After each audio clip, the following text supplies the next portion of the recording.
All right, we've got a Fox News alert. Today in Chicago, Jussie Smollett due in court. The Empire actor now officially indicted on felony charges for filing a false police report, and it could get worse from there. He's alleging a hate crime by Trump supporters. Our next guest, a Chicago native and violent crime victim himself, says this is my city and Jussie Smollett tried to destroy it, and is now demanding an apology for everyone in his city. Here with more is William Kelly, the host of the Citizen Kelly radio show. Good morning to you, William. Thanks for being on with us. Thank you, Ainsley. I think I'm being told that this is the first time someone from Chicago has actually been on national TV to talk about Chicago. So we're making history, Ainsley. All right. Well, get the story straight for us. Why do you want him to apologize to everyone in Chicago? Well, this is very serious. I know that it's almost become a comedy of errors on the part of Jussie Smollett, which is why actors should never direct. That's the lesson here for actors, number one. But the fact of the matter is that the crime in Chicago was already epidemic. Okay, we had, I think 26 out of 30 murders go unsolved in the city of Chicago since Jussie perpetrated this hoax, allegedly, in my opinion, allegedly. We've had over 106 shootings, 26 murders, and guess how many arrests, Ainsley?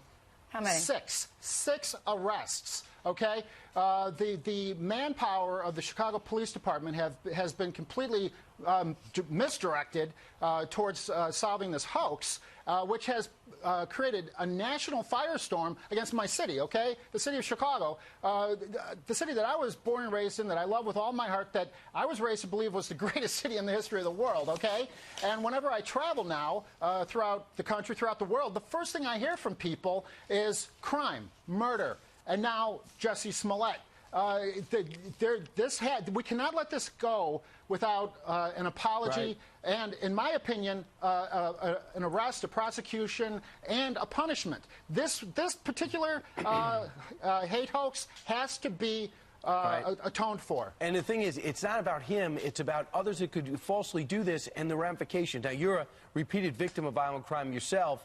Now, just when it comes to Jussie, this easily could have been a race riot. When you talk about they attacked me because I was black, they threw bleach on me, they attacked me because I was gay, this is MAGA country. You know, there's people who are already on the edge when they wake up in the morning. All they need is something to set them off.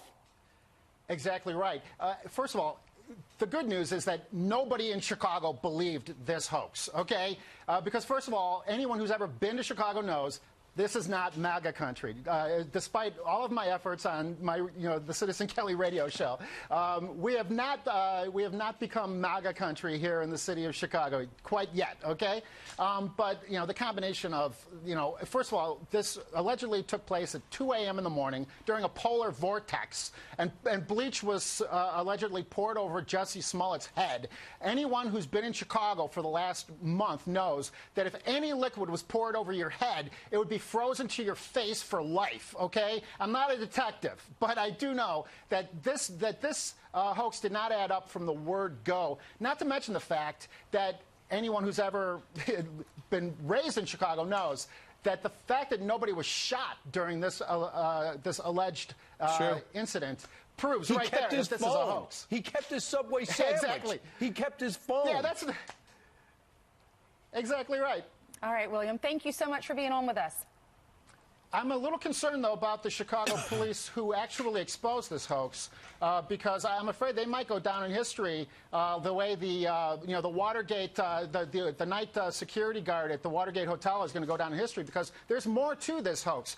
We don't really know the motive, who else is involved, and I think that the Chicago Police Department may have exposed the Democrat, hate crime industrial complex.